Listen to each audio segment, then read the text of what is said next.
dar continuidade, então, ao nosso seminário.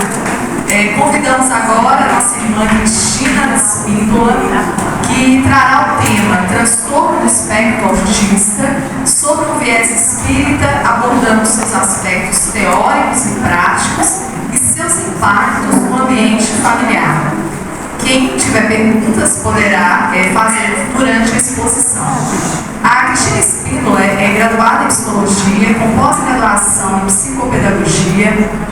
Sua formação é Psicologia Cognitivo e Comportamental e em Diagnóstico Psicológico Infantil e Orientação de Pais, além de uma formação em Abordagem Sistêmica, Casais e Família, Psicoterapia Breve Sistêmica, Formação em Terapia ABA, atua na doutrina espírita como evangelizadora, expositora e no mediúnico.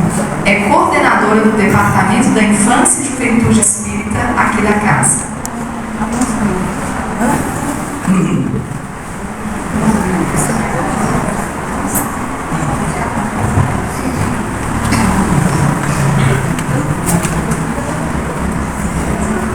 Gente, boa tarde. Boa tarde.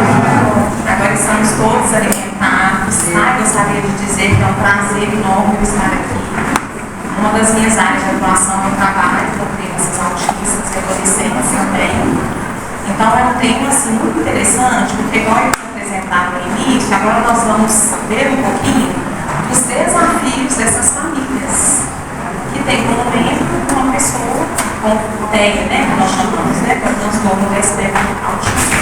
Aí, para começar, vou passar um vídeo rápido ali.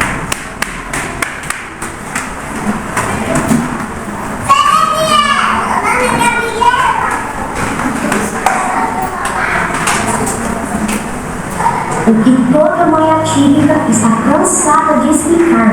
Não é birra, é crise. Não é frescura, é seletividade alimentar. Não é bagunça, é TDAH. Não é nojo, é transtorno do processamento sensorial. Não é preguiça, é disfunção executiva. Não é chatice, é rigidez conectiva. Não é obsessão, é hiperfoco. Não é que ele não gosta de você, é dificuldade com a socialização. Ele não está zoando, repetindo tudo que você fala. É economia. Ele não é esquisito por fazer movimentos repetitivos. É apenas uma estereotipia. A conscientização dos termos corretos também é uma forma de promover a inclusão.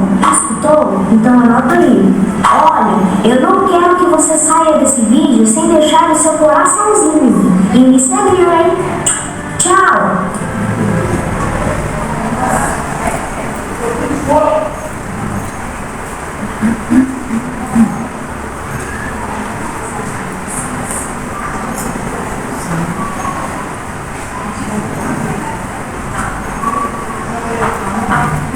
Então, esse auxílio é operação, né?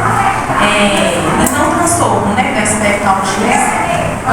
Nós acabamos agora no mês de abril de ter vários eventos, né? Porque dia 2 de abril é o Dia Mundial de Conscientização do Autismo. Porque por mais que se fale muito no assunto, a gente vê que ainda tem muitos mitos, muitas coisas que não são assim reais, né, na prática deles. Então a gente precisa avançar um pouco nessa compreensão. Então, segundo o DSM-5, o autismo é definido como um transtorno do neurodesenvolvimento, caracterizado por dificuldades de interação social, comunicação e comportamentos repetitivos e restritos. Então, o autismo não tem nada na ciência, por enquanto, que comprove a causa. Né? E a pessoa ela não se torna autista no decorrer da vida. Ele nasce autista. Algumas pesquisas da ciência comprovam que é uma porcentagem, cerca de 80% genética, e outras porcentagens, ou outro restante de uma porcentagem ambiental, de influência do meio, né? Então, o DSM,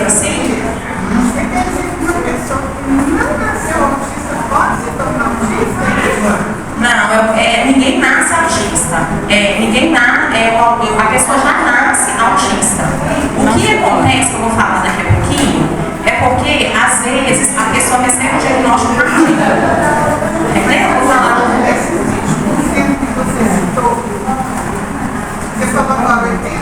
De aspecto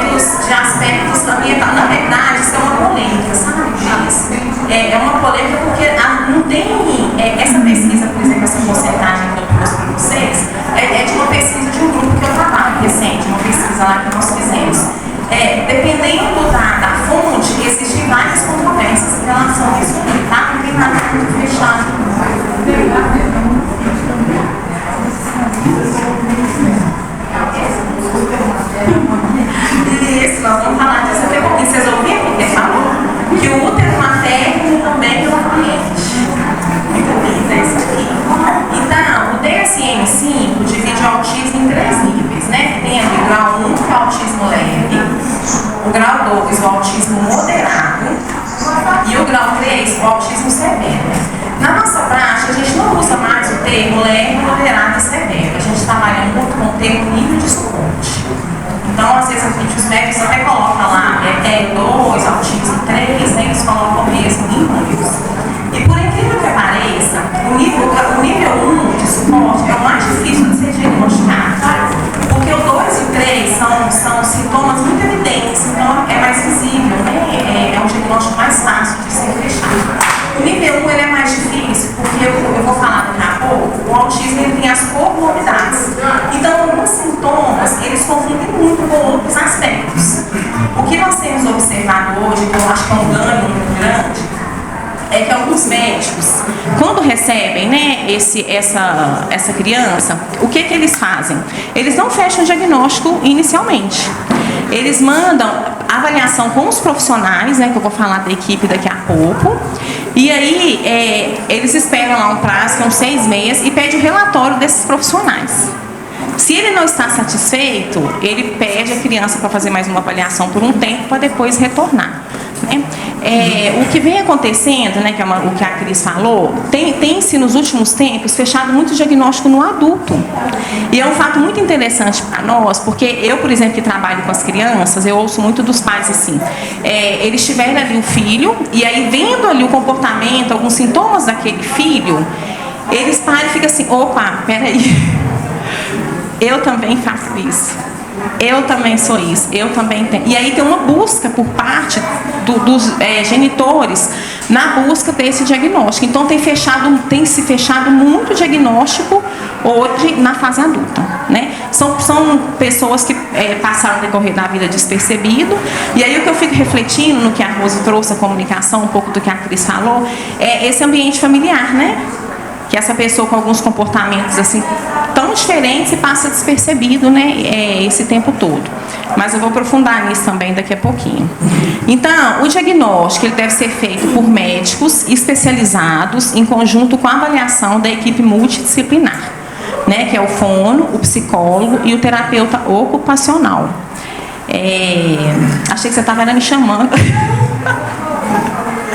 Ai, eu tô assim, ela tá falando de lindo. É um profissional que falta no mercado. Tá valendo ouro. Tá valendo ouro. Você é TO? Não, eu tô estudando. Eu dei uma pausa, mas se Deus quiser, eu um mercado promissor te espera. Geralmente na criança a gente encaminha para um psiquiatra infantil ou um neuroinfantil. Os pediatras não fecham diagnóstico. O que os pediatras fazem é de orientar as mães. Olha, mãe, né, vamos pegar uma outra avaliação. Geralmente ele faz um alerta ali para as mães, né? A porta... já ouvi falar muito. Fechado no diagnóstico precoce, mas que quando se faz exames de sangue, déficits de vitaminas, de minerais, e suplementando aquele organismo, se tem uma melhora a ponto de não entrar no aspecto. Então, assim, é o que eu tenho visto falar muito. Não sei se você vai falar sobre isso. Isso aí eu acho que já avançou bastante, sabe? Há um tempo atrás eu trabalhava numa instituição que a gente recebia bebês com 6 meses com diagnóstico de autismo. Alguns anos atrás eu já questionava, porque eu falei assim, como assim? É claro que eu vou falar daqui a pouco, existem já alguns sintomas nos bebês, né? Daqui a pouquinho eu vou falar. Gente, é um transtorno, não é uma doença que tem cura, é um transtorno. Transtorno não tem como a pessoa deixar de ser, deixar de ter.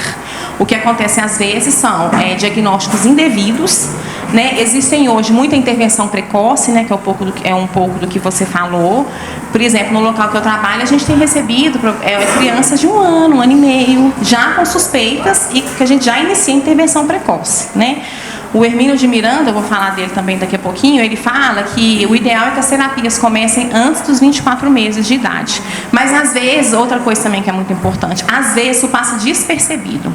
E uma coisa que acontecia muito há uns 3, 4 anos atrás, hoje nem tanto, e que eu acho muito triste no contexto familiar, é que a criança ela tem o desenvolvimento no primeiro ano de vida normal, igual toda criança. Ele vai fazendo lá 1 ano e meio, 2 anos, a criança começa a regredir. Então é aquela criança que ela não dá mais o tchauzinho, ela não olha mais quando vai ser chamado. E isso, alguns anos atrás, acontecia um pouco mais, com uma idade um pouquinho mais avançada. Aí a gente vê um pico ali de uma regressão nesse primeiro 7 anos ali da infância. Outra coisa também sobre os níveis de suporte, 1, 2 e 3, é que eles transitam entre os níveis. Acho que é um pouco disso aí também que a Príncia falou. Por exemplo, eu tenho um adolescente lá de 12 anos, que eu já recebi ele muito comprometido, né? Uma criança assim, que tem uma alta agressividade muito grande, ele se bate, né? Quando eu recebi ele já não se batia mais, e por causa do canabidiol, que é uma medicação que está assim, fazendo uma diferença enorme no mercado, né? Que é a cannabis. E eu recebi essa criança, então, sou com ele há alguns meses. A mãe me passou um vídeo dessa criança quando ele tinha 4 anos de idade. Nossa, a equipe que recebeu, nós não acreditamos. Uma criança funcional, conversando ali, e a mãe perguntando, o que você quer? E ele responde, não, eu quero um Lego. Uma criança falando, totalmente funcional. Né? Assim também acontece o contrário. Eu já trabalhei também, eu já tive também adolescentes, né, que eu já conheci adolescentes, e aí, funcional, né, tinha formado em ensino médio, tendo uma vida ali dentro do possível, né, na normalidade. E a mãe, então, quando eu fui pegar o histórico, a mãe me traz sérios comprometimentos daquele jovem quando era criança, a ponto que ela me contou que ela precisava amarrar ele para sair com ele na rua. Ela fala que às vezes ela colocava uma corda porque ele saía disparado e ela com medo dele ser atropelado. E ela trouxe vários comprometimentos, porque as terapias desenvolvem as habilidades. Por isso que na dúvida se é ou não, inicia-se o processo terapêutico, porque as terapias são para desenvolver as habilidades. Então esse adolescente, ele era talvez um nível um pouco, pelo que ela falou, 3 ali. Hoje ele transita entre 1 e o 2, por causa das terapias, que as terapias vão desenvolvendo essas habilidades. Cristina, estou fazendo pensar aqui que a definição do DMS, que define como um transtorno de neurodesenvolvimento, né?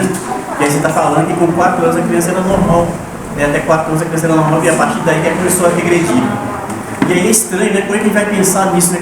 O que provocou? Qual é o gatilho que faz isso acontecer, né? Então, é estranho, né? Isso é um neurodesenvolvimento, teoricamente, já teria que ter nascido com isso desde o início, vamos dizer assim. Até os 4 anos, ele teria que ter apresentado algum sintoma, alguma coisa. Né? Mas às vezes não, às vezes a parte neurológica também ela tem o desenvolvimento. Então, a parte espiritual, para mim, clareia mais do que isso aí. Às vezes, Haroldo, não é que aconteceu. Às vezes passa muito da família não perceber. Isso é o mais comum. Às vezes a família não percebe. Mas o André Luiz também fala para a gente da semente de destino, que o corpo espiritual ele gera o DNA do corpo físico, né? Então, por exemplo, DNA é como uma estrada ali, numa determinada curva do caminho você vai encontrar um obstáculo. Ou seja, se é compromisso daquele ser passar por essa provação, por esse essa oportunidade de resgate, ele vai encontrar, entendeu, Haroldo? Então é por isso que às vezes a pessoa não manifestou nos primeiros anos, mas lá na frente, no meio do caminho, vai manifestar. Vai manifestar porque na programação reencarnatória existem modificações no DNA desse espírito, né? É isso que a Cris está falando aí. Então também são indicadas terapias nas áreas da fisioterapia, musicoterapia e psicopedagogia, né? Outra coisa também que a gente vê muito nas crianças menores às vezes a criança é uma criança até funcional, mas ela não fala. Só pelo fato dessa criança não falar verbal, ela é classificada ali no nível 2 de suporte, né? A porta de entrada, geralmente é o psicólogo, o fone e a teósis, são as principais onde que a criança ali inicia, né, o tratamento. A intervenção indicada é a ABA, né, que é a análise do comportamento aplicada, que é uma ciência de aprendizagem que visa desenvolver habilidades sociais e comunicativas, baseada em evidências, utiliza a estratégia do reforço para promover o aprendizado e a mudança comportamental. Então, isso aí eu acho que é a título de informação, né, para nós sabermos, que é interessante quem conhecer, né, que os pais, né, que perguntar como que aquela equipe trabalha, né, porque a ABA nós temos tido retorno aí de técnicas e de ferramentas bem eficazes no desenvolvimento aí dessas crianças. O autismo ele é progressivo, é 1, 2, 3, sim. É estático ou ele é progressivo? Então, eles transitam entre os níveis 1, 2 e 3. Transitam. Não é fixo, não. O nível 1 é o mais difícil porque, às vezes, por exemplo, tem sintomas que é muito parecido com o TDAH na criança. Então, os médicos que são... E assim, né, gente, quem é da área da saúde, tudo, o diagnóstico é uma coisa muito séria, eu acho, de se fechar. Eu acho que um médico carimbar ali que aquela pessoa tem aquilo, né, que ninguém né, que tem aquilo, é uma coisa muito séria. Então, hoje, nós temos observado, graças a Deus, né, as inspirações do alto, que eles estão mais criteriosos nisso aí. Então, quando eles estão dando o diagnóstico, eles têm mais certeza ali daquele quadro. Acho que é o aqui, o autista, ele nasce autista? Isso. E a evolução que se dá ao longo da vida, tipo, como você fala, o nível 1, 2 e 3 é assim o processo? Então, o nível 1, 2 e 3 é o nível de dificuldade dele, da funcionalidade, né? Por exemplo, um autista nível 3 é aquele que não vai falar, ele é mais agressivo, né? É muito comprometido, né? O nível 2, ele entra ali no intermediário, às vezes ele fala, mas ele tem comprometimento com outras habilidades. E o nível 1, eles são os mais funcionais. E aí eles transitam entre essas áreas. Não há uma progressão. No nível 1, 2 e 3, ele transita por todos. Eles transitam entre essas áreas. A nível espiritual, daqui a pouquinho eu vou falar, é muito boa a sua pergunta, tá? Mas assim, a gente vê, por exemplo, eu tenho lá um jovem de 11 anos, muito comprometido, ele é nível 3 de suporte. É uma terapia, a gente vê assim, angustia muito a equipe, porque a gente vê que ele não caminha do jeito que nós gostaríamos. Mas ali com a bagagem do espírito, né? Mas a gente observa que mesmo ali, a gente percebendo que ele não está caminhando conforme nós gostaríamos, ele não vai regredir nas habilidades já adquiridas, por isso que precisa entrar com as terapias, entendeu? Por exemplo, assim, a criança, ela ali é comprometida, mas ela aprendeu a apontar. Quero aquilo, ela aprendeu a apontar. As terapias, ela vai começar a apontar, ela vai começar a ter outros estímulos, a desenvolver outras habilidades. Se ela para, nem apontar ela vai fazer mais. Entendeu? É isso aí. Oi. Você falou que caminha, mas vamos supor, né? Vocês às vezes trabalham para as habilidades vai melhorando. Ele consegue chegar no mundo e a ponto de não ter mais do que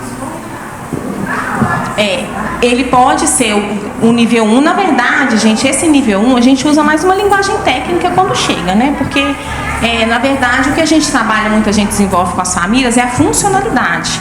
Aquele ser, ele precisa ser um ser funcional, porque a mãe, ela quer o quê? Que o filho estude, que o filho cresça, né? Que é a principal preocupação da mãe. Independência, né? Que tem ali que as relações sociais, as relações afetivas, né? Isso aí. Não deixa de ser porque ele nasce, o transtorno é um transtorno, não deixa de ser. E ele sempre teve esse transtorno, agora tem um olhar. Então, existe um médico, ele é da AME do Paraná. Eu estava assistindo uma palestra dele uns tempos atrás. Ele conta assim que em 1981 chegou diante dele uma criança autista e ele não sabia o que era aquilo. Aí ele falou que ele ficou muito intrigado e ele então saiu aí à busca, né, de estudar mais. Eu não entrei muito na etimologia do TEA por causa do tempo. Né? Mas começou-se a falar lá em 1911, começou-se com as hipóteses da esquizofrenia. Depois a psicanálise trouxe aí algumas contribuições da mãe geladeira, né? E isso tudo, viu, gente, está tudo no livro do Hermínio de Miranda, que eu vou mostrar para vocês daqui a pouco. Aí depois começou-se a classificação do Asperger, né? Hoje não se usa mais, hoje é até nível de suporte 1, 2 e 3. Ô Cris, como eu estou na área da educação, eu gostaria de falar uma coisa que eu acho muito importante que você falar também, é a questão da aceitação dos pais e dos responsáveis. Que a gente na escola, às vezes a gente percebe, a gente não dá diagnóstico, né? A gente chama o pai, né, o responsável, para encaminhar, né, pro profissional. E muitos pais às vezes se negam. Não, meu filho não tem nada. Tira o filho até da escola. Troca de escola, a menina já passou de 4, 5 escolas, porque quando os pais foram chamados, a negação, não, vamos mudar de escola, o problema é a escola. Então, assim, eu acho importante, né, os pais que são aqui os responsáveis, conscientizar disso. Olha, foi chamado da escola, né, o professor observou alguma coisa, procura um profissional, né, porque quanto antes tratar, melhor vai ser para aquele jovem, para a família, né, para a criança. Eu vou deixar você falar, tá? Só um minutinho. Ô, Gleice, é muito interessante isso que a Gleice está falando, que realmente acontece essa negação, né, dos pais, das famílias. E aí é interessante nós refletirmos o seguinte: nós estamos aqui na Fraternidade Espírita. Esse ser, aquele espírito, se ele vem inserido naquela família tem compromisso com ele. Então é um compromisso com aquele espírito ali de direcionar, né? Então é pra gente, pra nossa reflexão aí. Existem mesmo, infelizmente, muito ainda, tá? Professor não preparado, médico não preparado, e os pais também. Mas os pais, o que a gente observa muito na prática é porque ainda tem muito preconceito. Muito preconceito. Então eles sofrem muito. Eles são julgados. Porque a sociedade, nós precisamos caminhar muito acerca desse olhar de que somos todos aqui irmãos, cada um com as suas limitações, com as suas diferenças. E tem a ver, assim, com os pais ser igual a primeira? Isso tem a ver? Nunca li nada a respeito. Não. Porque eu tenho um sobrinho, né? Foi diagnosticado com autista. Os pais são primeiro. Né? Agora, assim, os pais ignoram. A criança não quer estudar, aí eles deixou ele fora. Assim, ele fica completamente fora do mundo, da sociedade. Sabe? Os pais ignoram. Sabe? Sim. A mãe que é filha, o pai não quer nasceu prematuro. Né? Então, assim, é umas coisas que não tem nem como a gente falar uma coisa. Os pais mesmos que ignoram, né? E deixam, e eles sofrem muito com isso. Sim. Sabe? Ele já está com 24 anos, ele não consegue tirar a carteira, ele não consegue estudar, ele vive um mundo fora da sociedade. Sim. Ele não arruma um emprego. Eu fico muito preocupada com isso. Eu achei que tinha a ver com os pais serem primeiro. Só que os pais ignoraram, não tratam. Sabe? E aí as principais comorbidades que eu falei, é muito difícil hoje a criança ser só autista. Acontece, tem, mas o que a gente vê são as comorbidades, que é aí o TDAH, a deficiência intelectual, distúrbios do sono, distúrbios gastrointestinais e alimentares, ansiedade, depressão, a epilepsia, né? O Chico, inclusive, eu vou falar daqui a pouquinho, né? As convulsões são muito comuns.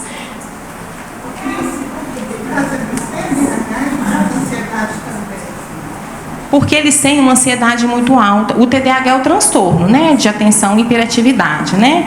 Eles são muito ansiosos, muito, ao extremo. Além da nossa ansiedade. Porque às vezes precisa entrar, no caso deles, assim, por exemplo, nós somos, hoje em dia, a Rose falou um pouquinho, né, dessa comunicação, essa loucura. A ansiedade faz parte, né, das nossas emoções, né? Só que chega, a gente vai olhando para aquilo, a gente trabalha a nossa ansiedade, a gente usa os recursos. No caso deles, muitas vezes tem que entrar com a medicação. Aproveitando aí a momento, eu já vejo também assim, quando o filho, a criança tem, por exemplo, um suporte 2 ou 3, que são crianças mais agitadas, geralmente a mãe está doente também, está adoentada. Percebe-se nitidamente como é que a mãe está doente, geralmente a mãe dá mais suporte, né? Eu percebo-se nitidamente como é que ela está desestabilizada, ela está com transtorno, e é difícil, porque você vê nitidamente como é que a pessoa vai cuidar da outra, certamente está precisando de ajuda, né? Eu vou falar disso daqui a pouquinho. Então, existem as leis aí, né, no Brasil, que eles têm, né, as leis que regem, né, assim, que são direito deles na educação, no campo da saúde, tá? São essas 3 aí as principais, ó lá, de acesso à saúde, assistência social, garante acessibilidade, inclusão escolar, e a carteirinha de identificação, que é a CIP-TEA. E aí os famosos colares, né, que tem muitas pessoas que ainda não sabem, né, o significado. Então é muito usado ali o colar de quebra-cabeça, né, gente, que tá lindo os símbolos aqui. Uma coisa que eu ia falar lá atrás e eu esqueci, o transtorno do espectro autista, a palavra espectro é porque são diferentes. Então, dentro do TEA, cada um é diferente, nós somos diferentes, então não existe um autista igual ao outro. Se eu trabalho ali por semana e eu atendo 40 autistas, eu faço 40 intervenções diferentes. Cada um é um. Então, a palavra espectro, ela traz essa significação aí. Então, o símbolo do quebra-cabeça, ele é frequentemente usado, né, para representar o autismo, simbolizando a complexidade e a diversidade das pessoas com TEA. Representa a dificuldade de compreensão enfrentada por pessoas com autismo. É uma forma de representar a neurodiversidade e a pluralidade de experiências no TEA. Na infância, as mães usam muito, eles fazem essa carteirinha, né, do CIP-TEA, daquela terceira lei ali, é tipo um crachazinho, tipo esse de empresa, né, que eles penduram no pescoço.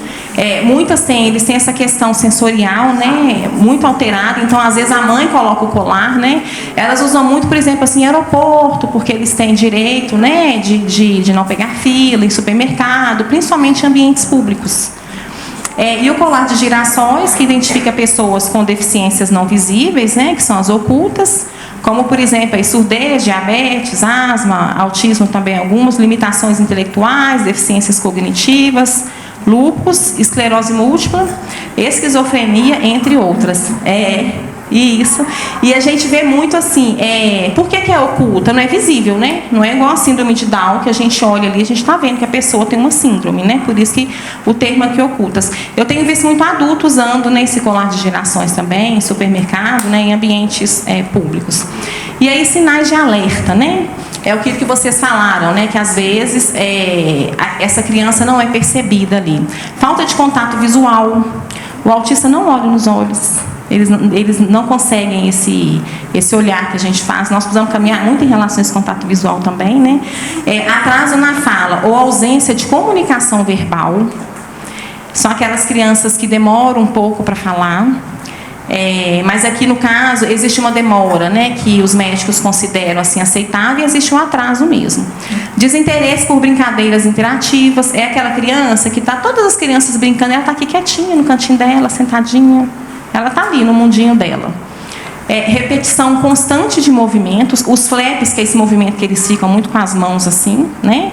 Que a gente chama também muito de estereotipia. E o balançar o corpo. Aquele movimento, né? Que a gente... Aqui nós estamos falando de sinais de alerta, né? Aquela pessoa assim, que não tem um diagnóstico, aquela criança, a gente fica assim, uai, mas o que ele está fazendo isso? A gente precisa observar. Eu tenho relatos de pais que contam assim que no aniversário de 1 aninho da criança, ali começou a acender um alerta, porque na hora dos parabéns que todo mundo cantou, a criança abaixou e colocou a mão no ouvido assim, e abaixou e ficou lá meio desorientada. Passou-se um tempo, ela olhou, a mãe mais atenta, né, olhou e falou assim, mas que estranho. Ela achou diferente aquele comportamento da criança, e passou um tempo, ela estava no parque de diversão, brincando, a criança começou a rodar.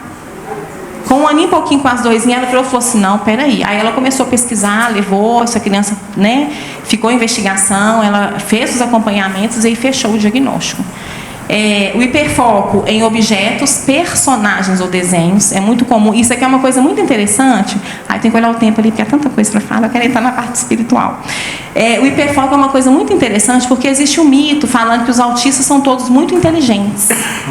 E eu já ouvi também que todos têm uma deficiência intelectual. Não é verdade. Essa questão da inteligência que você falou, me despertou um filho de um amigo meu, ele relata que, do nada, ele começa a falar em alemão, né, ele começa a falar outras línguas, do nada canta músicas, né, em inglês, do nada. Existem 2 séries na Netflix, né, que é o Atypical e Uma Advogada Extraordinária, que fala bastante essa questão do hiperfoco. O hiperfoco, a gente vê, eles são vidrados em um único assunto. E aquilo, assim, aquilo vira uma obsessão.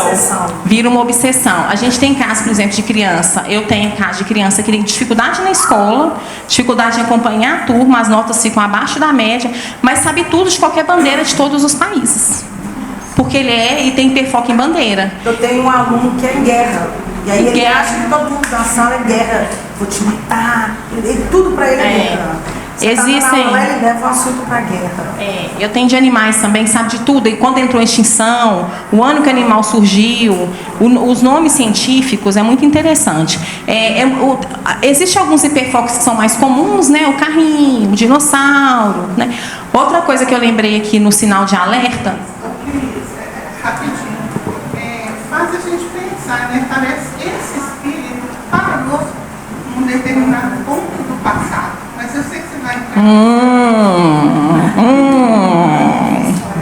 Então, e aí, às vezes em personagens também, em desenhos, né? Eles são fissurados ali com aquilo. O hiperfoco é bom, tem hora que acalma a criança e tem momentos que prejudica, né? Então essa família precisa ser orientada e por isso que a importância, né, das terapias, porque dependendo do lugar, se a criança, ela por exemplo, ela tem um hiperfoco no dinossauro, às vezes ela está ali para se desorganizar, ela está num ambiente que ela começou a se sentir muito incomodada, ela pega o dinossauro dela, aquilo ali para ela vai acalmá-la. E tem casos também que ela não quer largar o dinossauro, ela precisa aprender, ela precisa, né, ter acesso a algum conteúdo ali, ela fica fissurada ali no dinossauro só. Ô Cristina, eu ficava balbuciando musiquinhas, palavras, sons com a boca, enquanto está fazendo atividade também, é um sinal de alerta? É um sinal de alerta e é muito comum neles, eu não coloquei aqui as ecolalias, né? No vídeo, né, o menino falou, a ecolalia, que existe a ecolalia tardia também. A ecolalia a criança, durante o dia, ela assistia um desenho lá da Peppa, por exemplo. George, entra pra cá. E aí, de repente, do nada, ela vai ficar, George, entra pra cá. George, entra pra cá. É uma ecolalia. E existe uma que é motora, que é uma estereotipia motora, é mais isso aí que você está falando. Que é da boca. Aí esse fica fazem sons. E é muito interessante porque tem criança que às vezes não tem uma comunicação verbal, mas eles cantam. Cantam, isso. Eles cantam. E aí respostas, né, diferenciadas a estímulos do ambiente. A gente está falando da criança aqui, mas vocês estão entendendo aí que tem muito adulto aí, né? Alguns anos atrás, é interessante, né? Na psicologia nós brincávamos assim: o mundo está cheio de autista. Nós já falávamos disso há alguns anos lá atrás, que é isso que a Rose falou, né? Eu não olho para o outro, eu não percebo o outro, eu estou aqui muito no meu mundo, né? Mas agora a questão realmente nós precisamos ampliar, porque tem mesmo muito autista hoje. Então essa resposta diferenciada é aquela pessoa ou aquela criança, vamos supor, chegou lá alguém, quem quer bala? Todo mundo, a criança está lá apática, parada, não tem expressão.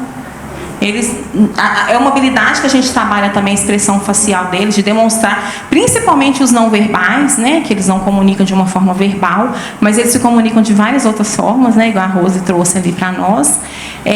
A gente trabalha muito essa questão da expressão facial deles. E a gente fica tão feliz, a gente trabalha com eles, os mais comprometidos, quando eles têm uma crise assim, que eles ficam com raiva, que eles jogam alguma coisa, e a mãe fica, não, a gente fica, não, ele está demonstrando uma emoção, que bom, deixa, né? Então, uma característica muito comum é a rigidez cognitiva, são pessoas extremamente rígidas. Para criança, às vezes o adulto também é aquela criança que os pais fazem todo dia o mesmo trajeto. Se mudou o trajeto, ela se desregula, ela acostumou com as coisas em determinados lugares.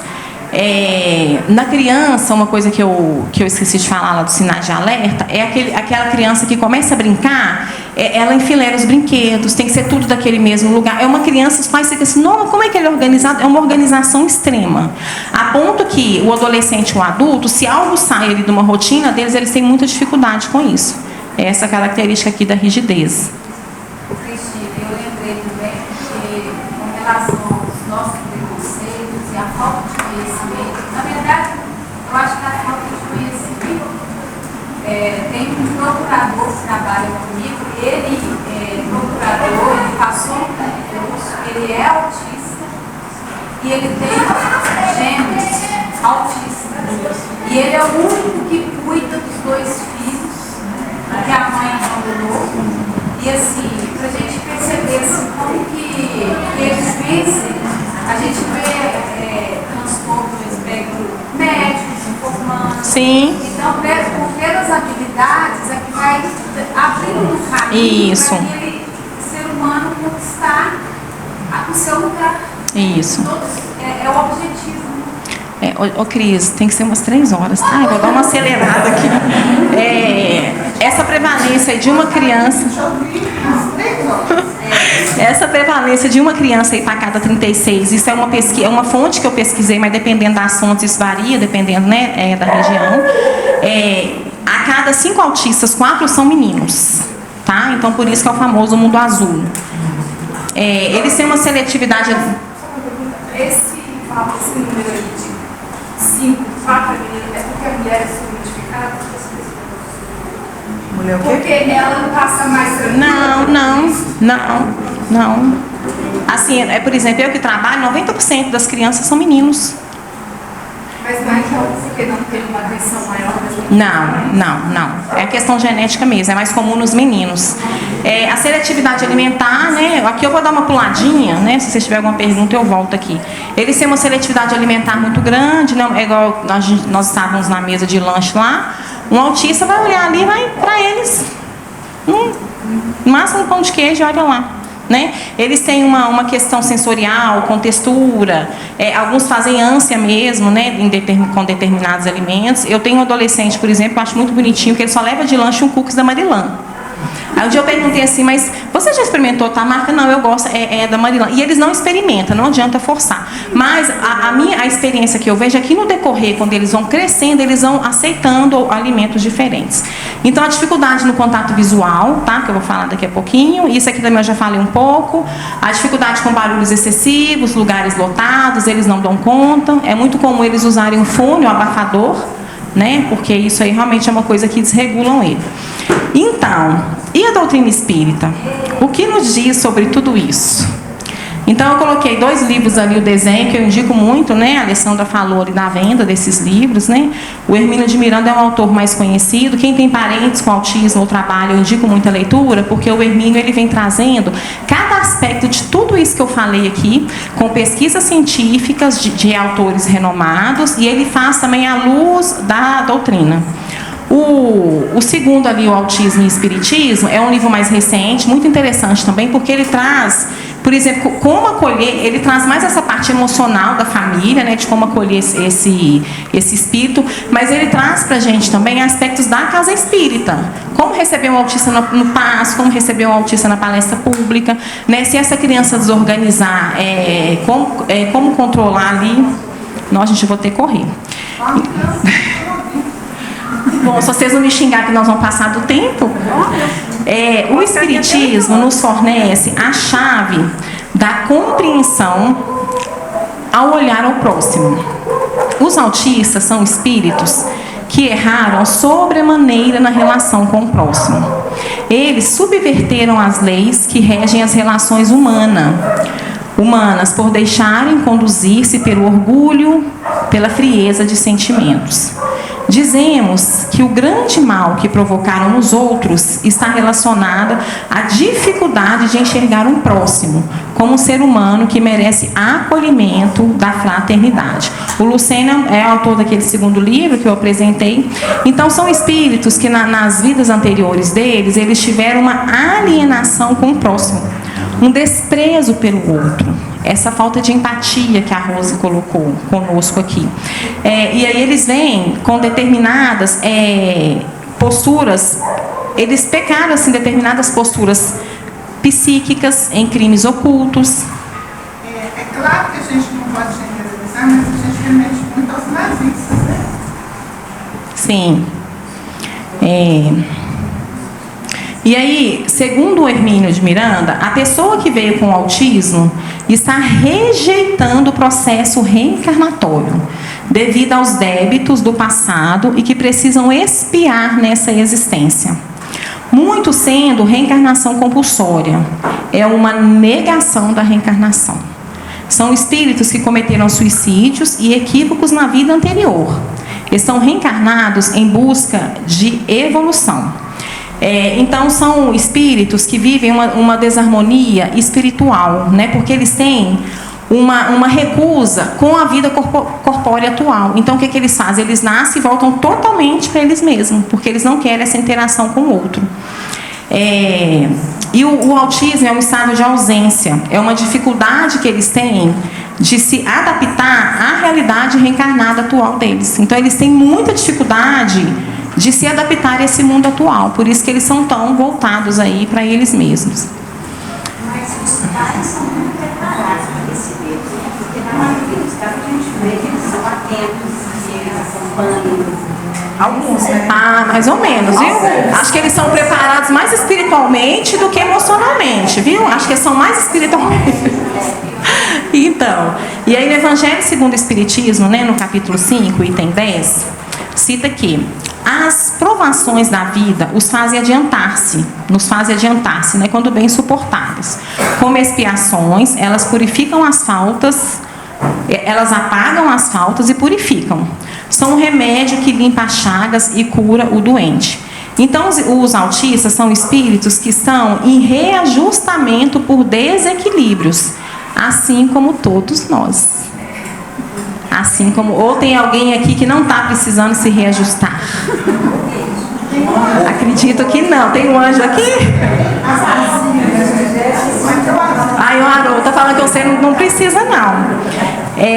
Então, os autistas são irmãos em experiência transitória e merecem ser amados e direcionados pela família e amigos, para que possam conviver com as limitações atuais e ter bom proveito deste período aqui na Terra.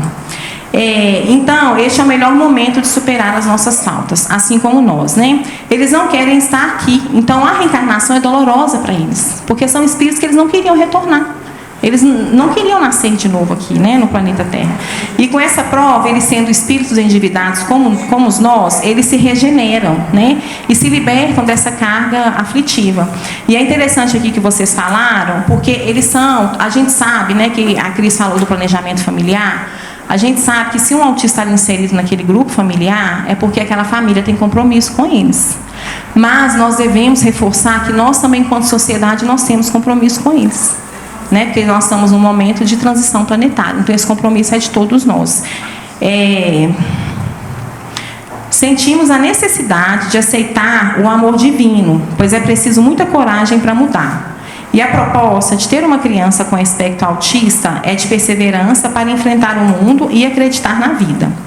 E nós, enquanto sociedade, temos a responsabilidade moral de garantir que nenhum indivíduo autista tem seus direitos humanos privados ou violados, que é isso aí que elas trouxeram, né? Que eu vou dar uma aprofundada rapidinho aqui. A gente não pode ficar omisso quando a gente observa, nós temos que ser caridosos com os outros. Então, eu estou na área da educação, eu estou percebendo ali que aquela criança precisa de auxílio, eu preciso chamar alguém. Eu preciso ali pedir socorro, olha, vamos avaliar, observa com carinho, né? Porque é compromisso nosso também. E hoje nós temos tantos avanços, né? Na ciência, na medicina, na astrologia, e nesse período agora de transição planetária, nós precisamos avançar em relação ao amor, em relação ao auxílio ao próximo. Oi, Mara. Como foi que os pais de uma criança, né? No caso do autismo, eles recebem separadamente esse apoio? O apoio de quem? Eu não perdi a primeira parte. O atendimento psicológico. Ah, sim. Por quê? Porque a gente percebe recebe. Muitas famílias não aceitam. Sim. Só em último caso vão buscar um caminho. Sim. Tá? Então eu fiquei pensando o seguinte, a criança tem essa atenção. E os pais? Então, recebe. Eu vou adiantar um pouquinho. É por isso que eu coloquei na frente ali que a orientação é que os pais não busquem profissionais que são materialistas. Que busquem profissionais mais humanos, porque os pais precisam de ajuda. Né? Então, esses pais precisam ser orientados, as mães precisam sim fazer terapia, eles precisam ser direcionados. Uma, porque talvez a gente... educar uma criança autista, e até quem é casado, né, que eu trato casais também com uma pessoa autista, assim, a gente desconstrói uma série de conceitos que nós tínhamos. Porque não é aquela criança que você vai falar, que você vai negociar, que você vai orientar uma coisa e ela vai fazer. Isso foge. Nós estamos falando de um outro contexto. Tem uma casa de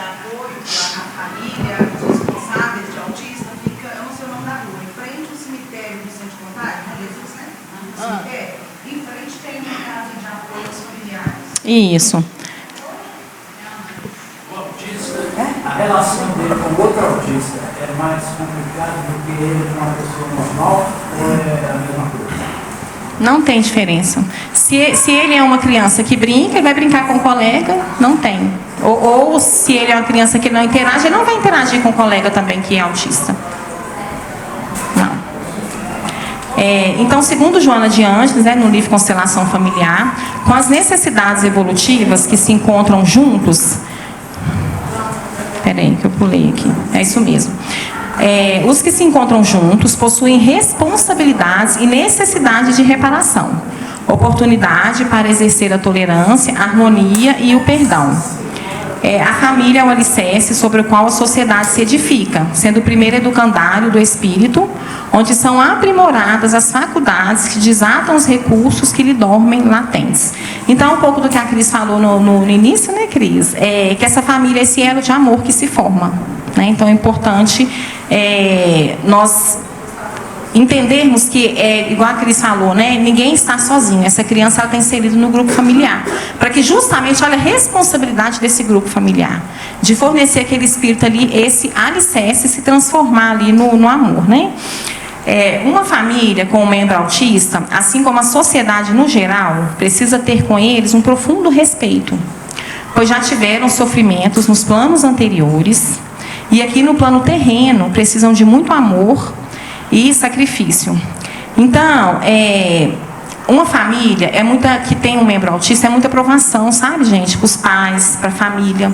Mas ali, aquele grupo está passando por um processo que é educativo e libertador. Vocês comentaram também, eu tenho um exemplo de uma moça, a gente fica preocupada com o tempo, né? Ela me procurou, ela veio encaminhada de uma outra profissional, porque essa colega suspeitava que ela era autista, é uma moça de 19 anos, e ela chegou para mim então, né, com essa dúvida do diagnóstico, e aí ela estava tentando vestibular para medicina, tentando o Enem, estudava sozinha, não fazia nenhum concurso, nenhum cursinho preparatório. E aí, então, essa moça chegou, né? Eu fui fazer a avaliação dela, chamei a mãe, porque existe uma ferramenta que a gente avalia lá, que a gente aplica, né? Em quem mora com a família também, e fui pegar um pouco da anamnese, né? Dessa moça, que é um pouco do que vocês falaram. Aí a mãe, na anamnese, me relata: era uma criança birrenta, era uma criança que tudo tinha que ser do jeito dela, fazia muita pirraça na rua, com frescura para comer. A mãe me trouxe esses relatos. Ok, preparamos o material, eu orientei a ela, né, que procurasse orientação de outro médico. Essa moça, então, esse médico, então, fechou o diagnóstico dela. Ela era TEA nível 2. Essa moça trocou a medicação, ela tentou vestibular novamente e hoje ela está cursando medicina na UFMG. E vai ser uma futura neurologista. Esse caso, né, eu pedi autorização para ela, que eu falei que eu ia citar o exemplo dela, porque, olha, a coragem desse espírito. Não é verdade? Olha, ela reverteu, e ela até em nível 2. Por que ela não passava? Porque o barulho ali incomodava ela. Diante do diagnóstico, ela se fez valer os direitos dela. Ela fez a prova num local separado, o médico acertou a medicação, porque ela tinha o TDAH, e ela passou em medicina, estudando sozinha. Muito bacana, né? Assim como a gente vê alguns, que vocês perguntaram também, que angustia muitos profissionais que trabalham, que a gente vê que aquela criança, adolescente, ele não caminha. E aí a gente entra muito no trabalho com as mães. Inclusive eu tive essa semana um caso que a mãe falou comigo assim: às vezes eu penso em tirar, porque ele não tem evolução nenhuma. Só que como a gente sabe dessa bagagem espiritual, e eu falo com ela assim: não, mas olha para você ver, ele subiu a escada segurando, eu subi a escada ali com ele subiu sozinho. Ele está melhorando, olha a parte motora. Aí a gente vai tentando pegar alguns exemplos para acalmar o coração dessa mãe, porque é muito angustiante para ela. Então a gente vê que mesmo sendo dentro de um diagnóstico de um transtorno, são seres individuais e são espíritos individuais. Então, alguns vão conseguir reverter. E olha que linda a história dessa moça. Ela vai fazer diferença na vida de muitas pessoas. Acho que eu pulei aqui, né? A questão que a Cristina estava falando de espiritual, de ter ficado preso em alguma situação, Cris Espírito, A Cristina falou sobre a questão da parte espiritual, né? Às vezes aquele espírito ter ficado preso a uma situação. Eu voltando a esse aluno que eu estou te falando, da guerra, por exemplo, ele não me chama de professora, ele me chama de general, comandante. Sim, senhora comandante. Sim, senhora general. Então, será que é alguma coisa relacionada a isso também? Acredito que sim, porque tem a bagagem espiritual, né? E existe também, né, gente, eu não vou entrar aqui por causa do tempo, a questão das obsessões também, né? Que com eles não é diferente. E tem uma história no próximo slide ali muito interessante que o Chico conta, do livro do Chico lá das histórias lá do abacateiro. Ele conta de uma criança que com 1 ano e meio, né, chegou lá junto com a mãezinha, e a mãe contou para o Chico que era uma criança que tinha muita dificuldade de dormir e que tinha muitas convulsões. E tinha um médico ali presente durante o atendimento do Chico. E aí, após os relatos dessa mãe, o Chico observa e ele pergunta então para o médico. E o médico, qual que era a opinião dele, né? E o médico fala autista. E o Chico, eu também acho. Neste momento, então, o Chico orientou essa mãe que ela reduzisse ali a medicação, né, até por causa era uma criança muito novinha, e que a mãe intensificasse alguns tratamentos. Então, essa recomendação que eu vou passar agora é dessa orientação, né? E o Chico conta dessa parte dessa convulsão, ele fala que o espírito quer morrer mesmo. Por isso que eles convulsionam tanto, tão novinhos. Eles querem desistir, porque para eles a reencarnação é dolorosa, então eles querem desistir dessa existência. É interessante, só para ajudar, por exemplo, não estou falando do autismo, mas eu vi um diálogo do Chico, o Chico falando sobre, por exemplo, a questão do epilético, que a pessoa que tem epilepsia é quando a pessoa que ela prejudicou no passado, então aquele espírito está perseguindo ele, se aproxima dele, o complexo de culpa que ele carrega é tão grande que ele foge para dentro de si mesmo. E aí vem a crise. Isso mesmo. Então, recomenda-se conversar com o autista durante o sono. Usar um tom de voz suave, falar pausadamente que ele é amado pelas pessoas a seu redor, que ele é bem-vindo, que a família está feliz por ele pertencer a ela, que ele tem muito a fazer aqui na Terra, que tem muito potencial, que vai ser feliz. Falar das maravilhas da natureza, da amizade, e falar sempre do amor de Deus por nós, que ele é um filho amado do Criador, que Jesus é nosso modelo e guia, e sempre nos ampara quando necessitamos. Nesse ponto aqui, o Chico fala que nós precisamos chamar o espírito de volta para o corpo. E o irmão autista, né, necessita de nossa compreensão, carinho, respeito e amor. Eu coloquei aqui as mães em especial necessitam da nossa empatia, porque é um pouco daquilo que vocês falaram, né? Gente, é muito dolorido para essas mãezinhas. É muito dolorido. E a sociedade ainda tem um olhar muito de julgamento para elas. Assim como essa família também precisa ser acolhida, porque eles já passam por provas demais. O seminário, nós estamos falando de família, é uma família totalmente, eles não têm uma vida social como a nossa. Então, por exemplo, a mãe está aqui, ela quer assistir, se não tiver alguém aqui especializado para ficar treinado, né? Para ficar com a criança, ela não vai conseguir. E a gente vê, elas passam vídeos assim, aniversário, elas ficam andando o tempo todo, né, atrás. A rotina da família muda toda, né? Porque a família não consegue mais, não tem essa funcionalidade dos padrões. E aí que a gente precisa desconstruir, né? Mas a gente precisa lembrar que está tudo sob a permissão divina, né? Então, o autista é uma aposta de Deus na maturidade afetiva e na maturidade humana. Então a gente precisa refletir que se eles estão, igual está tendo esse boom agora que a gente fala, esse aumento, né, gradativo, se eles estão agora, neste momento, é porque é compromisso nosso. E nós, enquanto sociedade, enquanto vizinho, enquanto professor, né, na área da saúde, em todas as áreas, nós precisamos ter com eles um profundo amor. Porque nenhum de nós aqui estamos isentos que nós necessitamos de evoluir e muito. Que nós precisamos equilibrar as nossas energias, equilibrar as nossas emoções, igual a Rose trouxe. Isso é para todos nós. Então, nós devemos olhar para isso e diminuir muito o nosso padrão de julgamento e olhar aquele espírito como irmão. Né? E essa família, e as mães, elas trazem, né, esse amor que transforma, né? Essa maternidade, porque, gente, é só o amor, e a gente vê, tem época que elas ficam muito cansadas. Volta um pouquinho, só para tirar foto para mim. Esse aí? Esse aí?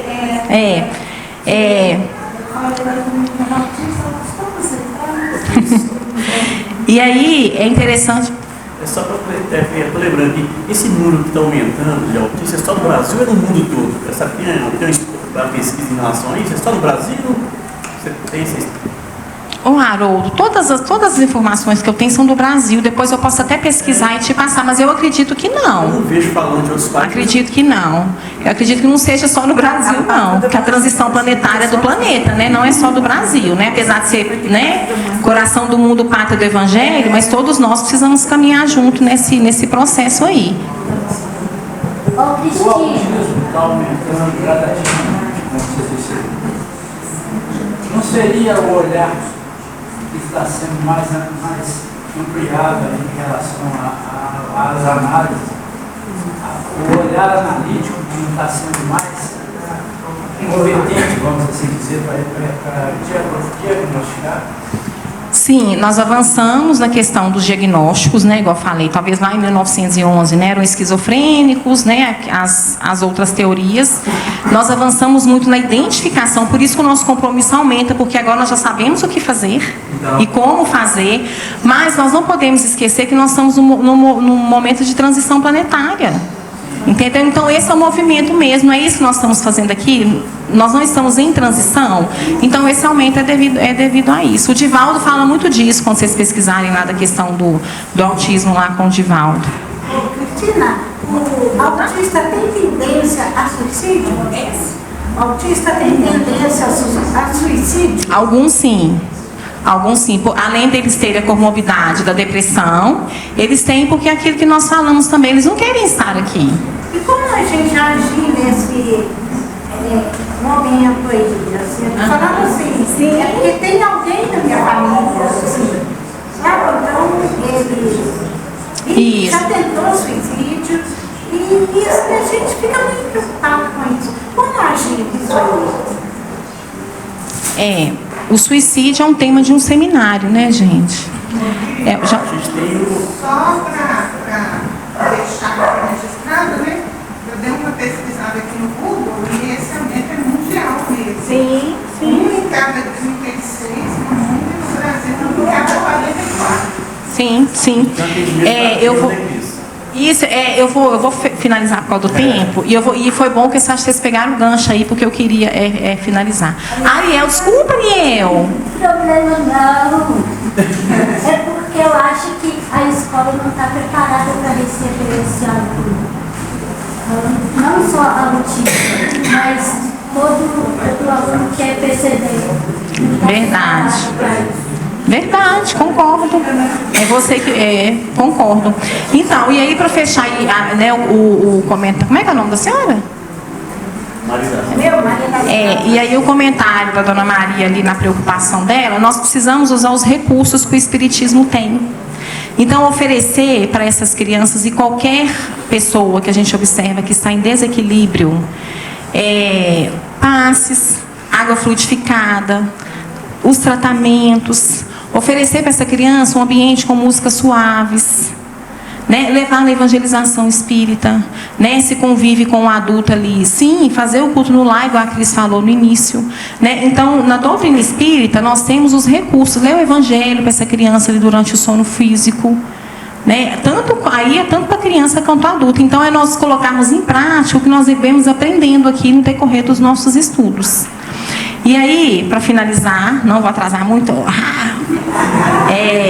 Então, eu falei da mãe, com respeito, paciência e amor, cada ser encontra seu lugar no mundo, pois no amor de Jesus todas as peças se encaixam. Então é isso aí, né? É Jesus nosso modelo e guia. Somos todos filhos do mesmo Pai, né? Um Deus de misericórdia, nosso Criador, que permitiu que nós estivéssemos juntos aqui, né? Com esses espíritos que precisam somente da nossa misericórdia, precisam do nosso amor, assim como nós necessitamos do amor e da misericórdia dos outros, dos companheiros do nosso lar, dos companheiros que estão próximos a nós no decorrer da nossa caminhada. Então é a gente lembrar de Jesus, que não julgava, que acolhia, que agia sempre com amor, que incluía, né, as mulheres, os doentes, os pobres. É isso aí. Obrigada pela paciência de vocês.